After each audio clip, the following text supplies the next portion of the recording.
De retour sur Solidaircast, troisième partie, on continue notre débat qu'on a même continué nous pendant notre pause musicale sur les web télé. J'ai arraché les cheveux à... Voilà, en plus. Et donc Laetitia, toi tu avais quand même t'as beaucoup d'interrogations justement sur ces fameuses web télé, IP télé, ADSL télé. J'essaie juste de comprendre votre raisonnement. Donc l'IPTV, c'est la même chose, on va dire que c'est la TV par la DSL. Alors avec oui, non, peut-être. Quand tu prends ton abonnement télé en plus de ton abonnement internet, est-ce que c'est comme ça? Non.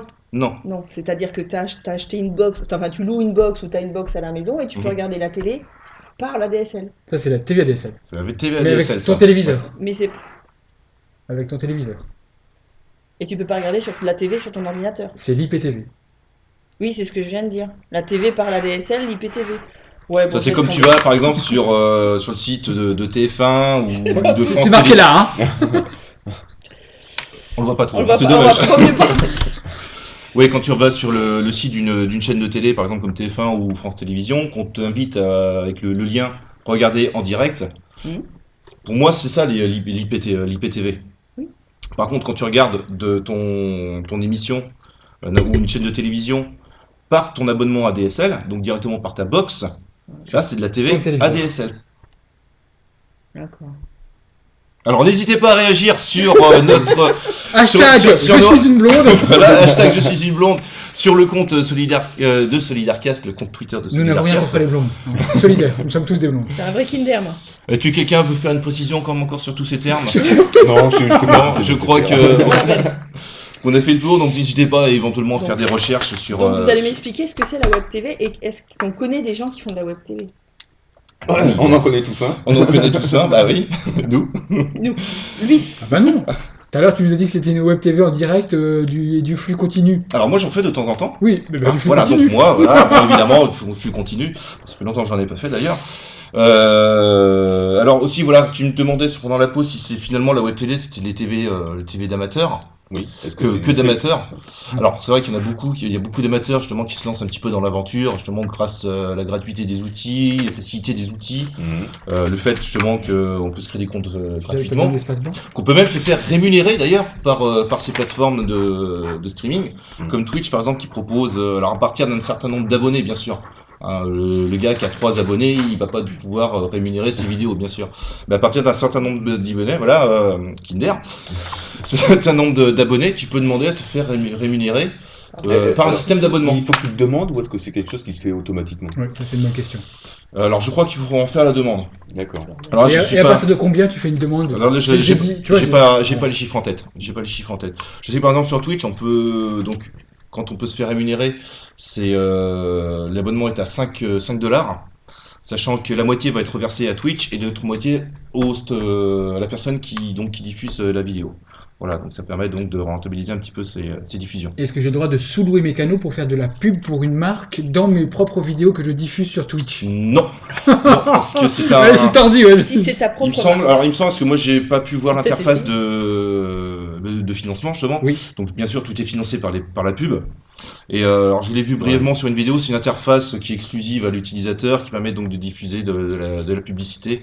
On choisit quel nombre de publicités qu'on veut diffuser selon le temps où on va faire nos pauses, nous par exemple. Ouais, c'est-à-dire que le Twitch a un accord avec une régie de publicité. Ça doit être ça, oui. Et donc c'est exclusivement cette pub-là qui. Ouais. Et souvent c'est des publicités qui sont ciblées par rapport au thème abordé par la plateforme. Si on est sur un site généraliste, ce sera de la pub généraliste. Si on est sur Twitch, par exemple, qui est exclusif aux jeux vidéo, enfin qui fait beaucoup de jeux vidéo, ce sera surtout des publicités de jeux vidéo ou de matériel informatique. C'est ciblé. Voilà. C'est ciblé, tout à fait. Tout à fait. Après, sur tout ce qui est gestion après avec le PSN ou Steam, je sais pas comment ça marche, et sur Steam, comment ça va marcher peut-être plus tard.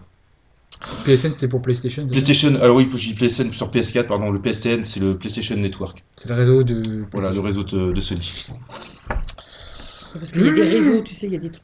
Non, oui, le réseau des réseaux, tout ça, ouais, ça me parle. Ouais. Internet, non, c'est ça, les gars. Ouais, c'est ça. Alors bien sûr, il y a des personnes qui se sont quand même distinguées par la diffusion. Alors là, je parle de façon générale de la diffusion de vidéos et pas exclusivement du live notamment sur les web télé.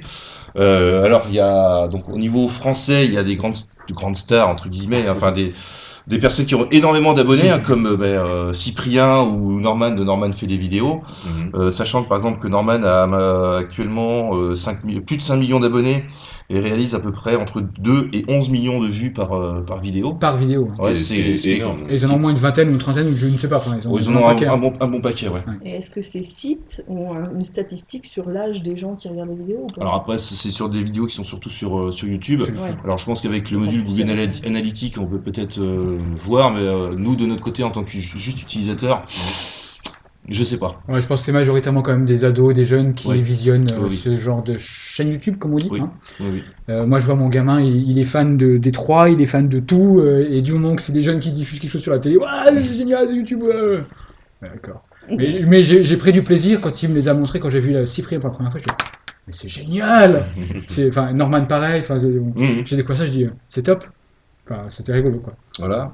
Bon, on a d'autres. Enfin, top, je gagère un peu, oui. D'autres chaînes également qui sont assez suivies, comme la chaîne de Squeezie qui 3 millions d'abonnés, entre 1 et 3 millions par vue par vidéo, de vues par vidéo, pardon. D'ailleurs, Cyprien et Squeezie se sont associés pour créer une nouvelle chaîne qui s'appelle Cyprien Gaming, qui elle également a plus de sur mes chiffres 2,5 millions d'abonnés et réalise entre 500 000 et 5 millions de vues par vidéo. On a également Mister V qui a 2 millions d'abonnés. Alors je connais pas du tout, je sais que c'est assez suivi hein, d'ailleurs. Oui, donc 2 millions d'abonnés, entre 2 et 10 millions de vues par vidéo, ce qui est impressionnant. Le Studio Bagel, 2 millions d'abonnés, entre 1 et 4 millions de vues. Alors là après c'est deux autres chaînes que moi j'affectionne personnellement que sont PV Nova. Alors je sais pas si vous connaissez PV Nova. Alors c'est un musicien qui décrit un petit peu comment se passe l'enregistrement de musique, mais également comment réaliser facilement un titre selon un thème musical comme le reggae, comme la techno, le métal, voilà. C'est assez rigolo et plutôt bien fait. Donc 300 000 abonnés, entre 200 000 et 1 million de vues par vidéo quand même. Et Link the Sun, qui est plutôt dans le côté culturel, critique critique culture générale, entre plus de 800 000 abonnés, entre 100 000 et 2 millions 5 par vidéo. Je comprends. Et d'autres chaînes que moi j'affectionne plutôt particulièrement. Je comprends pas. Le joueur du grenier, par exemple, vous connaissez peut-être le joueur du grenier. Mon fils connaît bien. De nom, voilà, qui critique les mauvais jeux vidéo. 2 millions d'abonnés entre 1 et 6. Est-ce qu'il y a des bons jeux vidéo? Ça existe, oui. On fera peut-être un sujet là-dessus d'ailleurs. Un jour. Non. Parce que là, il faudrait 3 heures. Sachant qu'on finit toujours en retard. Bref, donc joueur de grenier, 2 millions d'abonnés et entre 1 et 6 millions de vues par vidéo, hein, ce qui est pas négligeable. Benzaï, qui vient de chez nous, un petit Niortais. C'est ce que je viens de découvrir, Voilà. il est Niortais. Il est Niortais, oui, Benzaï, qui a d'ailleurs fait ses classes aux États-Unis. Il a commencé aux États-Unis. 300 000 abonnés, entre 100 000 et 500 000 vues par vidéo. Bob Lennon, 1 million d'abonnés, entre 100 000 et 2 millions de vues. Diablo X9, 1 million et demi d'abonnés, entre 50 000 et 3 millions de vues. Donc là, c'est quand même assez hétéroclite. Hein. Mais il a fait quand même pas mal de pour vues. les trouver, tu fais dans le moteur de recherche, tu tapes ça. Non, alors ça, c'est des chaînes que je connaissais déjà.